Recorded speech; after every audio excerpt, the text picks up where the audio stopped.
안녕하십니까. 비대위원 김종혁입니다.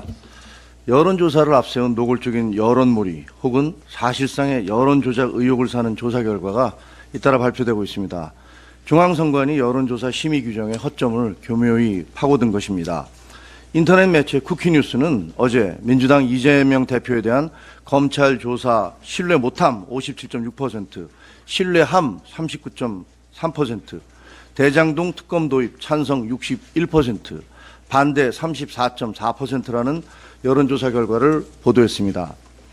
데이터 리서치라는 여론조사 기관이 10월 23일과 24일 이틀간 무선 RDD 방식 ARS로 조사한 결과라고 합니다.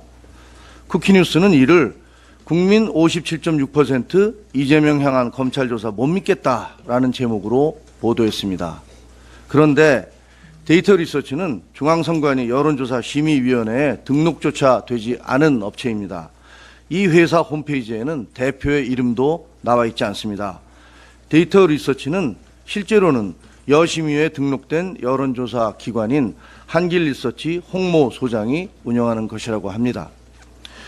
윤석열 탄핵 주장에 공감한다는 여론이 과반수라는 여론조사 결과를 발표했던 넥스트위크 리서치와 모회사격인 리서치 뷰처럼 선관위에 등록된 여론조사 기관이 등록 안 된 자회사를 만들어서 조사 내용에 대한 검증과 책임을 피해가는 수법이 반복되고 있는 겁니다.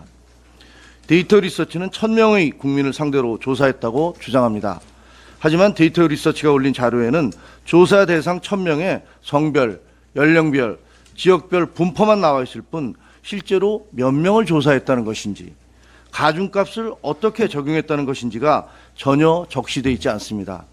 일종의 조사 대상 할당표에 불과한 것입니다. 이는 갤럽 같은 여론조사 기관이 할당된 인원과 실제 응답자 수, 가중값 적용치까지를 모두 밝히는 것과는 판이하게 다릅니다. 여론조사 전문가들은 이처럼 표본의 대표성을 제대로 적시하지 못할 경우 얼마든지 조작이 가능하며 그 결과를 결코 공표하면 안 된다고 지적합니다. 데이터 리서치는 또 이 조사의 응답률이 6.9%라고 주장합니다. 통상 4% 내외인 ARS 조사 응답률에 비해 특이하리만큼 높은 것입니다. 게다가 응답자가 보수 261명, 진보 145명, 중도 502명이었다고 합니다. 이 역시 3대 3 정도로 분류되는 통상의 보수, 진보, 중도 구성과 완전히 다를 뿐 아니라 보수 응답자가 더 많았는데도 민주당에 유리한 응답이 나왔다는 것입니다. 뜻입니다. 논란이 된 특검 지지 문항은 이렇습니다. 이재명 대표는 기자회견에서 대장동 사건과 관련된 모든 사안들의 실체 규명을 위한 특검을 수용하고자 했는데 어떻게 생각하십니까?